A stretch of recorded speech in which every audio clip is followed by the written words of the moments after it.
Wow, July 2026 was packed with Kitten Space Agency updates. It feels like they are really stepping up the pace there. We got volumetric plumes, more parts, the editor milestone made huge progress, we got trees, customizable HUD layouts and much more.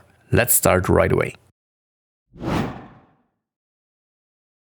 Links posted a short video where he shows a new debug feature. You can now teleport anywhere you want. After selecting the target body, you can simply double click on the map and you will be teleported there. It is amazing how seamless this happens. Even switching between totally different bodies is instantaneous. No loading screen, no texture loading, nothing. Another part preview, decouplers. We see 3 sizes of decouplers, a pretty essential part in every build, so they are very welcome addition to the collection. We now do have frost effects. They depend on the actual fuel that is inside the tank. I think they look really cool and add a lot to the realism. Looking forward to see frost marks on the launch pad. A new blog post covers 2 major things. Just 2 days after I published my own fan teaser for KSA, now we got the official teaser. Of course, you can find both linked in the video description. The second thing is the milestone that the official teaser's release was tied to. $200,000 have been donated to KSA by now. By you. That's awesome. An interesting note in the blog post mentions that those $200,000 are approximately 2% of the cost that has been put into KSA development by now. Of course, including the team that works on the Brutal framework. That means $10 million have already been invested. A crazy number. Let's discuss in the comments what that means for the future of KSA. Terra Incognita from AWU posted a screenshot from their dashboards that shows download metrics. We see the duration of 1 week. Unfortunately, we don't see absolute numbers, but one thing is especially interesting to me, and that is the share of Linux downloads. Looks to me like a quarter of downloads are Linux downloads. That's insane. The editor now shows delta V and thrust weight ratio readings for each sequence. That's a really nice addition since it is super helpful to see these numbers as you are building your rocket. You can also switch between calculations for vacuum and sea level. On the top right of the editor, you now have a nice navigator ball that will let you snap to the different axes. There is also now a free camera mode compared to the standard orbit camera mode. This will become handy once you have really big rockets or stations and you need to fine-tune this one little small part at a very tricky location that you would normally really struggle to point the camera and zoom properly to see it. The map view also got some love. If you know the Trajectories mod from KSP, you already know and love this feature. Basically, once your trajectory enters the atmosphere, you will now see 2 trajectory lines. The one you know already. This shows the trajectory as it would continue on its path as if there was no atmosphere. And the new one shows you your real future trajectory, taking the atmosphere into account. Links posted a screenshot, rather as a joke as like a real thing, but I wanted to share it with you. The screenshot shows a bunch of trees. You could even call it a forest if you dare. To me it shows that the system is in place to do these things. But he also mentions that we won't see any of it in one of the public builds until there are proper models for the trees available. Looking forward to that. And then, just 1 day later, he comes up with this. Look at the details. Look at the shadows. Look at how many of these trees can be rendered. This is simply amazing. And just another day later we got a new build, so I can show it to you in-game. The lighting effects, the shadows, those look amazing. But also it is quite tanking on the frame rate right now, so let's keep in mind it is not optimized yet.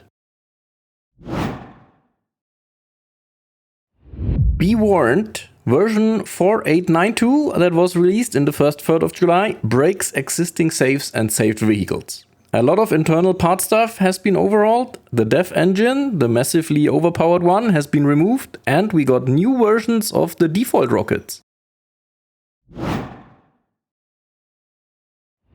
We got it in the vehicle editor already, now we got it while live in-game as well. You can see ISP, Delta V and TWR in the staging window.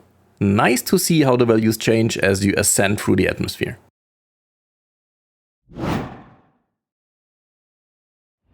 We finally have the volumetric plumes in the public builds. You have to enable them in the settings. By default, they are off. But then you can get an even better version than what we saw in the screenshots last month. They now decay properly over time, they show more correct lighting behavior and should also not impact performance that much, since a lot of optimizations took place, like dynamic merging and splitting of plumes. This looks absolutely stunning, great work BlackRack.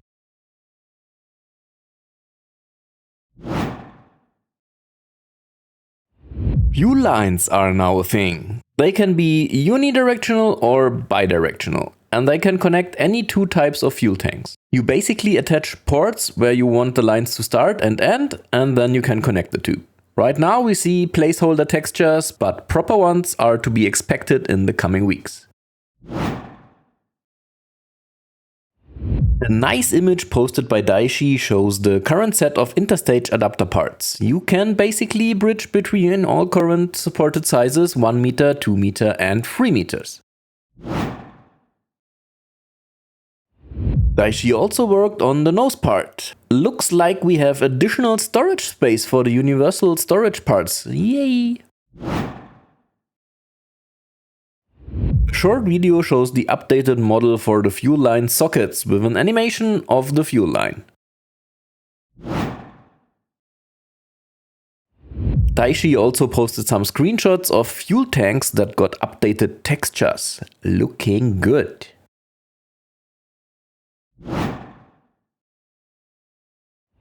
We now got the possibility to save our HUD configurations.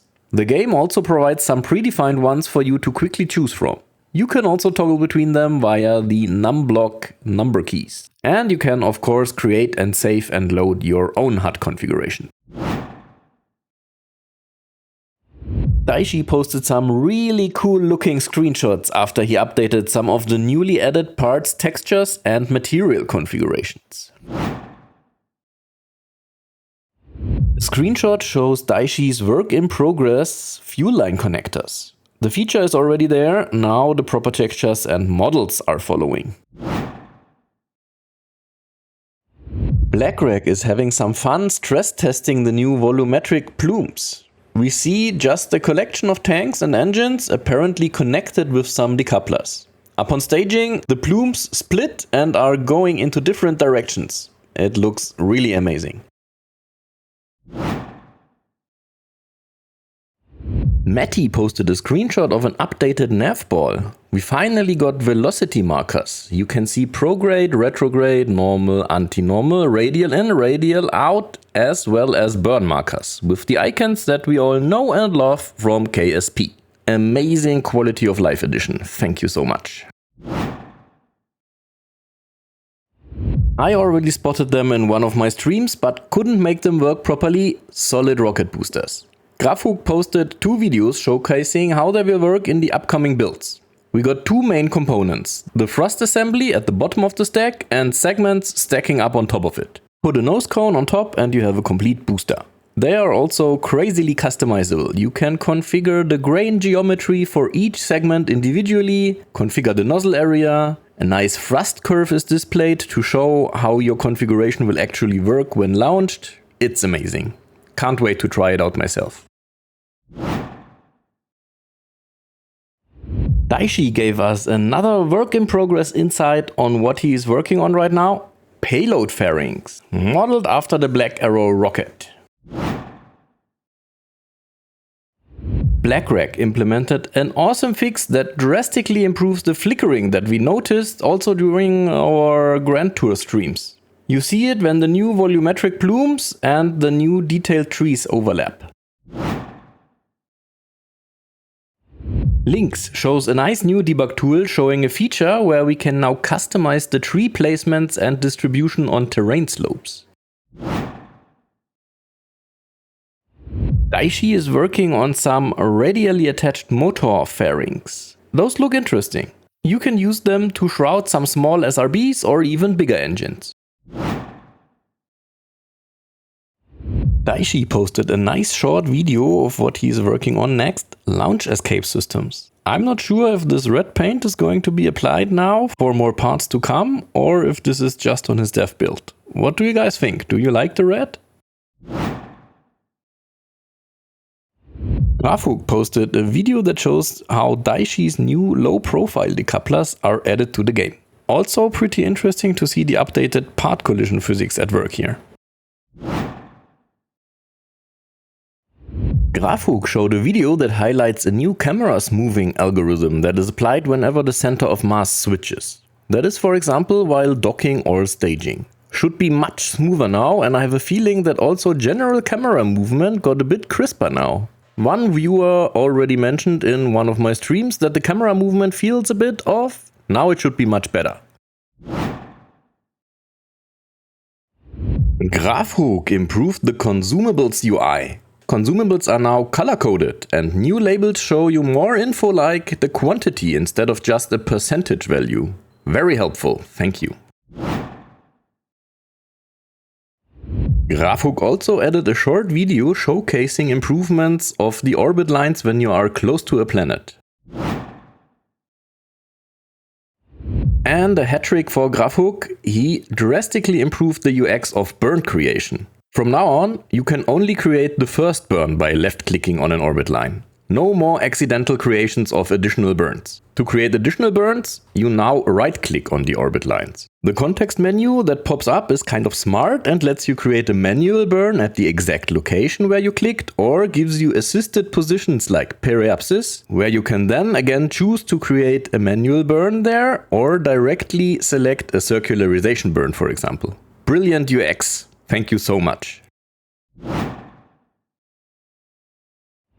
The vehicle editor milestone seems to be mostly done. So they started a new milestone, kittens and impacts. JPL Repo posted a work in progress screenshot of the new kitten roaster UI. We can already see some new names popping up in the list. And you will be able to clearly see which kittens are on which missions, how long those missions last, and also the total mission experience of each kitten.